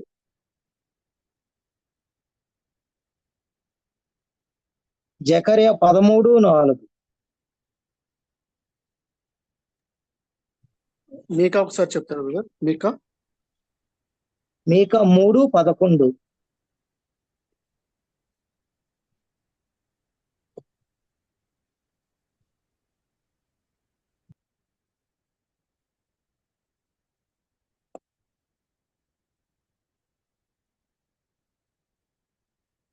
రాసారా బ్రదర్? మీకా తర్వాత జకర్యా 13:4.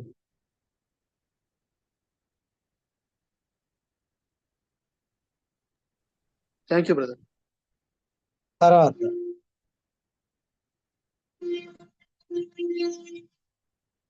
కొందరు కూటి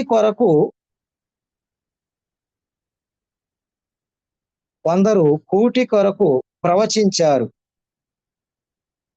అంటే అబద్ధ ప్రవక్తలు వేటి కోసం ప్రవచించారు అనేది చూస్తూ ఉన్నాం.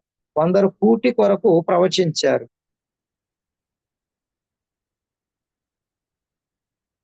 మీకా 3:5.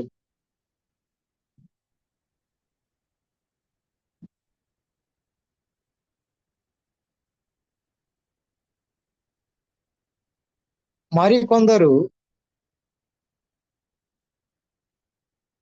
డబ్బు కొరకు ప్రవచించారు.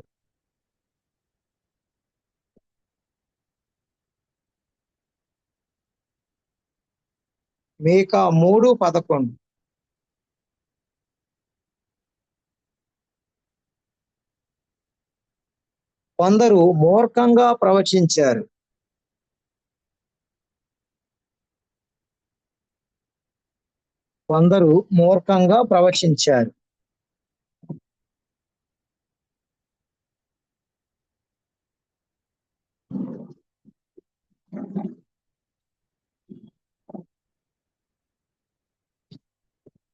కొందరు మూర్ఖంగా ప్రవచించారు.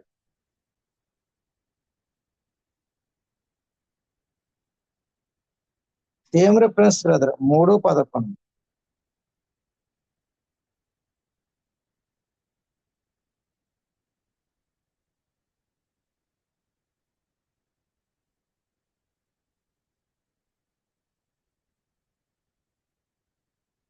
కొందరు ఇతరులను మోసపుచ్చాలని ఉద్దేశంతో కాక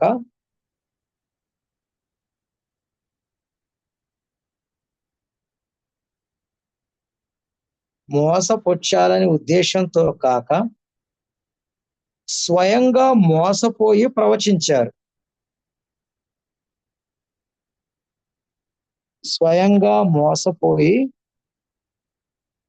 ప్రవచించారు. ఇర్మియా 23:25-37.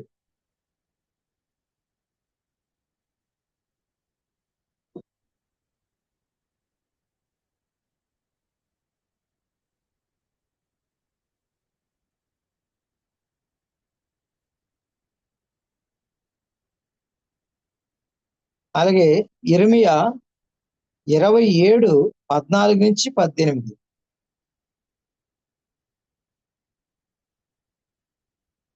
అలాగే 28:1-9.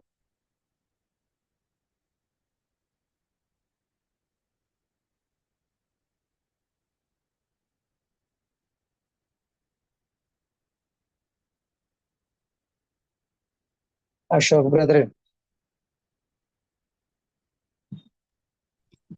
బ్రదర్ నేటి దినాల్లో ఇలాంటి అబద్ధ బోధకులు కూడా సమాజంలో, సంఘాల్లో ఉన్నారని మనం నేరుగా చూస్తూ ఉన్నాం కదండి. ఆనాడు బైబిల్లో ప్రవక్తలు కాని వారు కూడా ప్రవక్తల వేషం వేసుకుని అబద్ధ ప్రవచనాలు ఏ ఉద్దేశాలతో చెప్పారో మనం నేర్చుకున్నాము. నాడు ఉన్నారు, నేడు కూడా అలాంటి వారు లేకపోలేదు, ఉన్నారండి. ఈరోజు మరి ఎంతో మంది కళ్ళు మూసుకుని నీకు అలా జరుగుతుంది, ఇలా జరుగుతుంది అని ఏదో ఆశించి ఏదో ఉద్దేశం మీద చెప్తూ ఉన్నారు. పోనీ చెప్తున్నాయి, జరుగుతున్నాయి అంటే 100కే 2 జరుగుతున్నాయి, 99, 98 ఫెయిల్ అయిపోతున్నాయి. కనుక ఒక ప్రక్క దేవుని నామం అవమానపరచబడుతూ ఉంది. అయితే బైబిల్లో మనం ఎవరు మన క్రొత్త నిబంధనలో ప్రవక్తలు ఉండేవారండి. క్రొత్త నిబంధనలు వారు సంఘ క్షేమాభివృద్ధి కోసం ఏం చేసేవారండి? ప్రవచించేవారు. వారు ప్రవచనం చెప్తే సంఘం క్షేమాభివృద్ధి పొందేది. ఆదిమ సంఘంలో కనుక ఈరోజు చాలా మంది భిన్నమైనటువంటి వారు ప్రవక్తలని పిలిపించుకుంటూ వాక్యాన్ని వక్రంగా బోధించడం మనం చూస్తూ ఉన్నాం. ఓకే, ఇంకా ఒక అడుగు ముందుకు వేద్దామండి, ఇంకా వ్రాసుకుందాం. నిజమైన ప్రవక్తలను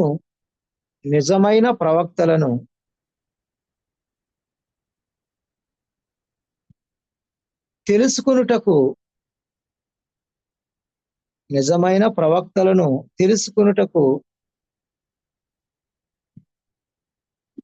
వారి జరిగించిన సూచక క్రియలను మాత్రమే గాక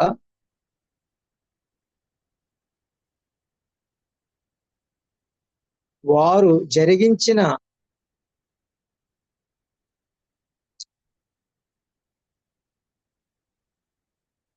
సూచక క్రియలు మాత్రమే గాక బ్రాకెట్లు యెషయా 7:11, యెషయా గ్రంథం 7వ అధ్యాయం 11-14 వచనాలు, 11-14 వచనాలు బ్రాకెట్ క్లోజ్ చేసి, వారి మాటల నెరవేర్పును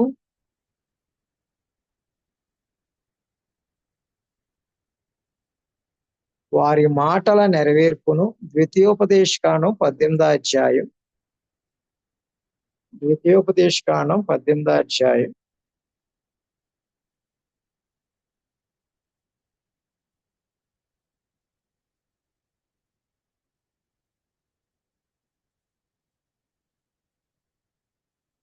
2:7-22 వచనాలు.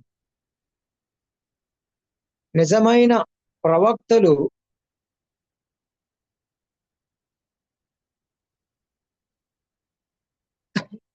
దేవుని నీతికి తగినట్లు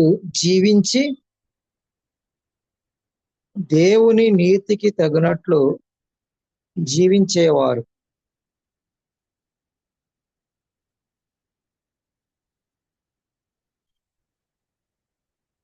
ద్వితీయోపదేశకాండం 13వ అధ్యాయం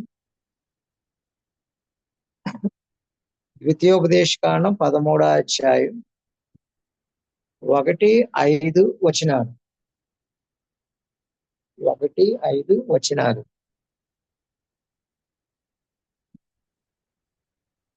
యెషయా 8:20.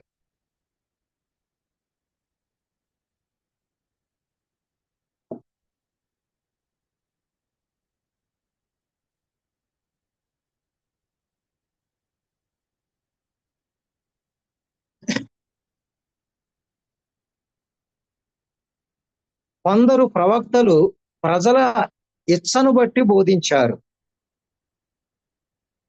కొందరు ప్రవక్తలు ప్రజల కోరిక మేరకు బోధించారు.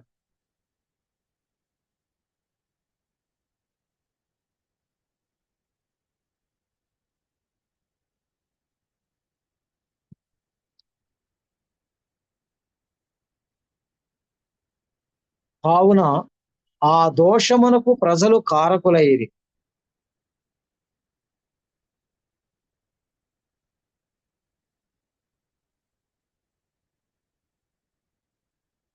బ్రాకెట్లో యెషయా 30వ అధ్యాయం 10-13 వచనాలు.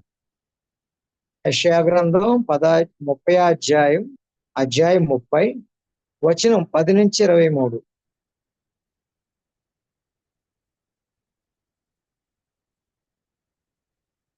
కొనసాగింపులో వీరికి తోడు ఇతర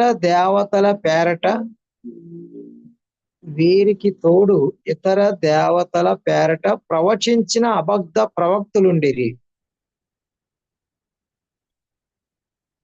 వీరికి తోడు ఇతర దేవతల పేరట ప్రవచించిన అబద్ధ ప్రవక్తులుండిరి.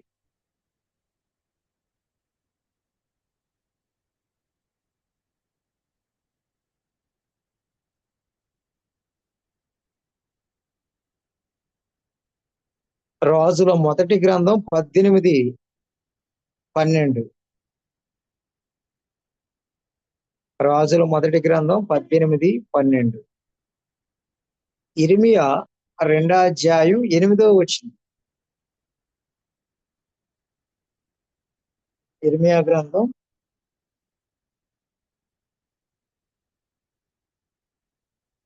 2:8, 23:13. 23:13. కొనసాగింపులో అబద్ధ ప్రవక్తలకు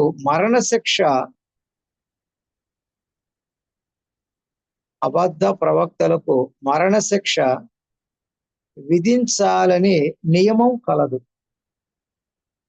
మరణశిక్ష విధించాలని నియమం కలదు.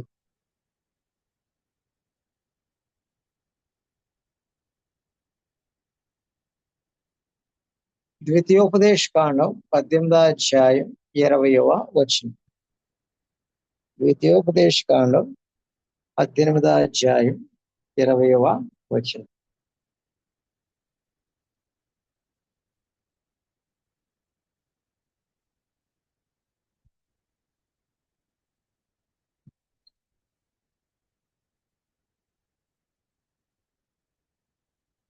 తర్వాత రాస్తుంది.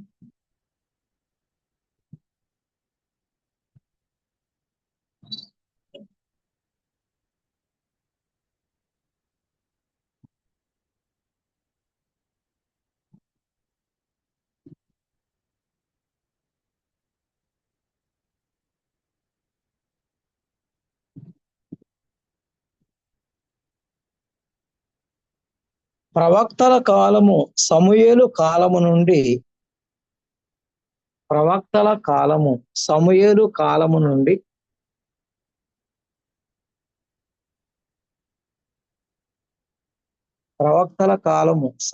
కాలము నుండి ప్రారంభించబడినని సాధారణముగా చెప్పినను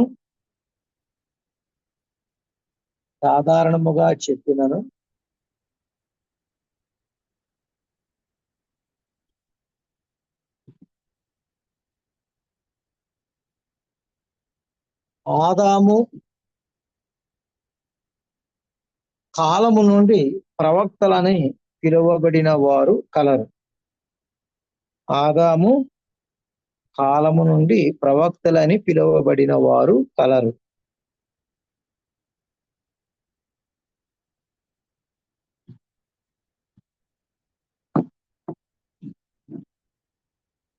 యోధా పత్రిక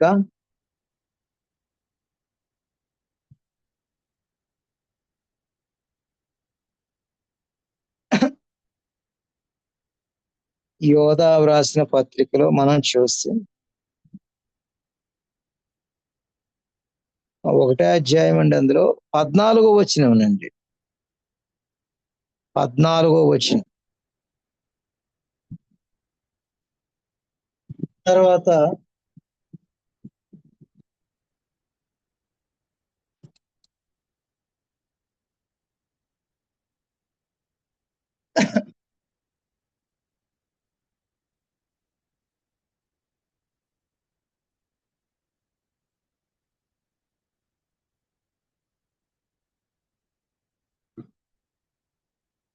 ఆదికాండము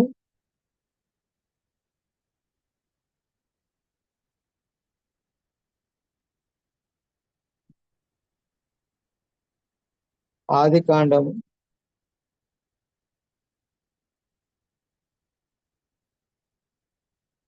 అధ్యాయం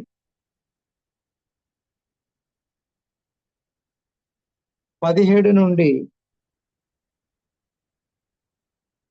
19 వచనాలు.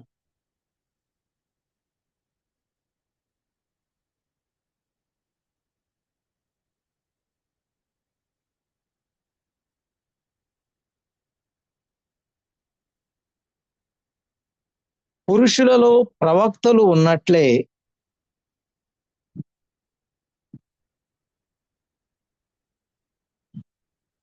స్త్రీలలో ప్రవక్తినులు కలరు.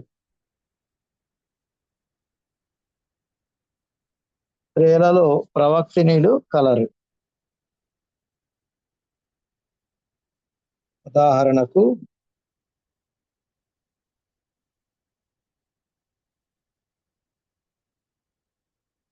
మిరియాము,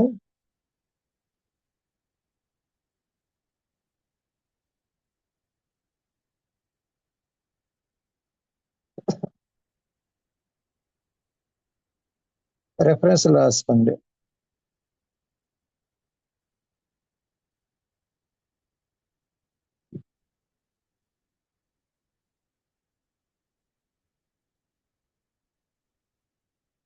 నిర్గమ 15:20, దెబోరా, న్యాయాధిపతులు 4:4,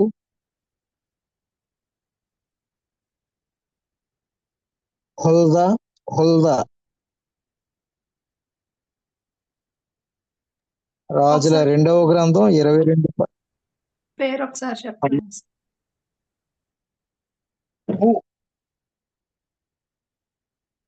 హెచ్యు, హుల్దా, లాకి దావత్, హుల్దా,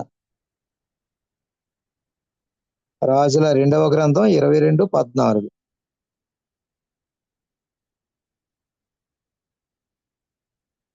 నోవజ్య, నోవజ్య, నెహెమియా 6:4, యెషయా భార్య, యెషయా భార్య, యెషయా గ్రంథం 8:3,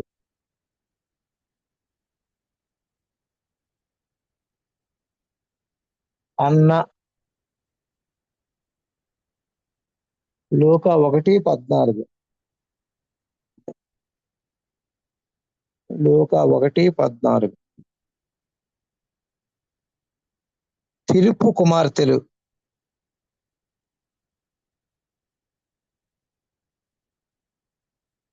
అపోస్తల కార్యాలు 21:9,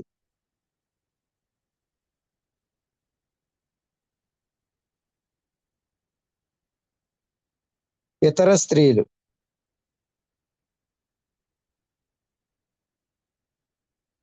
అపోస్తల కార్యాలు 1:14,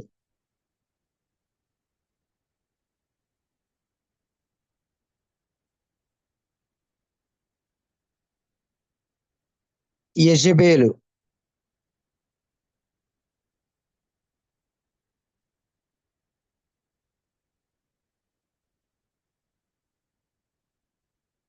ప్రకటన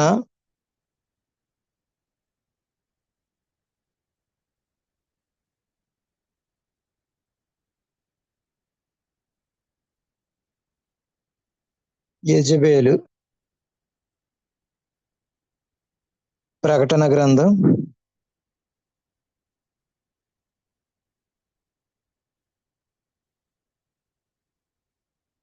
చూడమ్మా ఎక్కడది ప్రకటన గ్రంథం.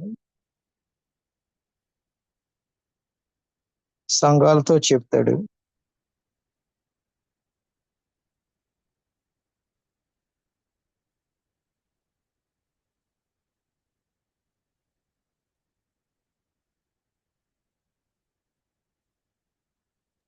రెండు 20 బ్రదర్.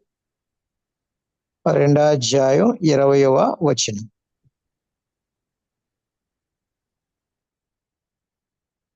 Okay brother. ఇప్పుడు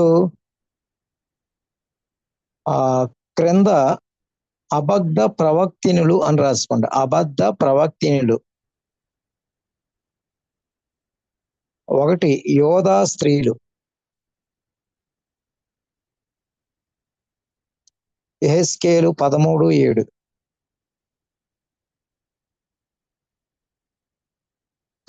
నోవజ్య, యెజబేలు, నోవజ్య, యెజబేలు.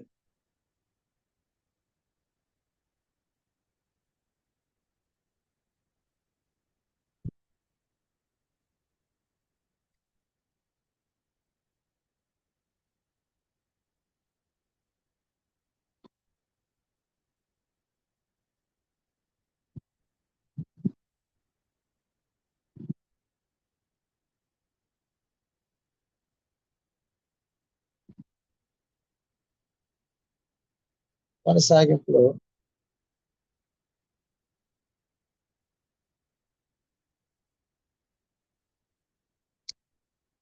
ప్రవక్తలు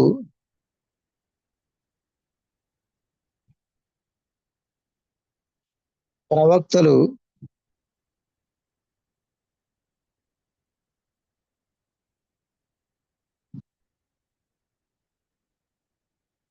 తమ మాటలలో ఏది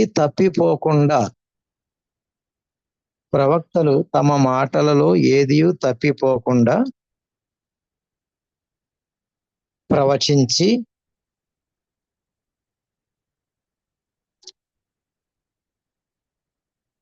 స్థిరపడాలి.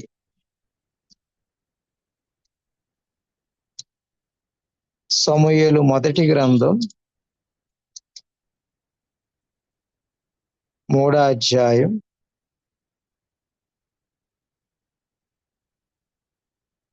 19వ వచనం.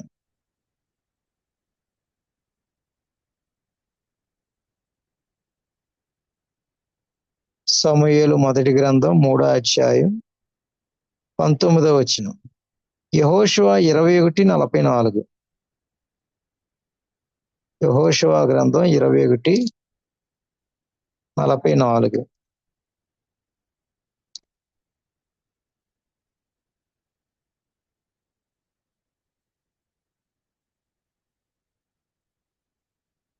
ఓకే బ్రదరు, మరి టైం అయింది కదండి బ్రదరు.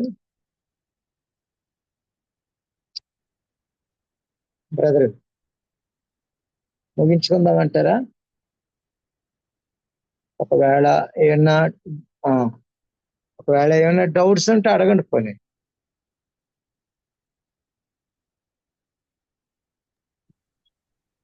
బ్రదర్, కొందరు మూర్ఖంగా ప్రవేశించారనే దానికి రిఫరెన్స్ మిస్ అయ్యాను బ్రదర్ నేను. సేమ్ చెప్పాం కదా బ్రదర్, అక్కడే పై రాసుకున్న వచనాల్లోనే ఉంటది. Okay brother. ఒకవేళ ఏదైనా డౌట్స్ ఏదైనా ఉన్నా నాకు ఫోన్ చేసినా పర్లేదు, లేక బ్రదర్ గారికి ఫోన్ చేసినా పర్లేదు. సబ్జెక్ట్ సంబంధించి ఏదైనా డౌట్స్ అంటే నాకు ఫోన్ చేయండి. మరి ఈ సమయంలో ముగింపు ప్రార్థన చేసుకుని, మరి పరిశుద్ధుడా నీకే వందనాలు, స్తోత్రాలు ప్రభువా. ఈ సమయంలో నాయనా ఇప్పటి వరకు మేజర్ ప్రాఫిట్స్, మైనర్ ప్రాఫిట్స్ అనే సబ్జెక్ట్ నుండి కొన్ని విషయాలు నేర్చుకోవడానికి కృప చూపించారు. చేరిన ఫస్ట్ ఇయర్ స్టూడెంట్స్ అందరినీ పేరు పేరుని మీరు దీవించండి. బ్రదర్ రాజ్పాల్ గారిని, వారి యొక్క పరిచర్యను, ఈ యొక్క కళాశాలను మీరు దీవించండి. నాయన చేరిన స్టూడెంట్స్ అందరినీ, కుటుంబాలను మీరు పేరు పేరున దర్శించి దీవించమని, ఘనత ప్రభావాలు మీరే పొందుకుంటారని క్రీస్తు యేసు వారి దివ్య నామాన్ని మనవులన్నీ కూడా అడిగి వేడుకుంటున్నాం తండ్రి. ఆమేన్.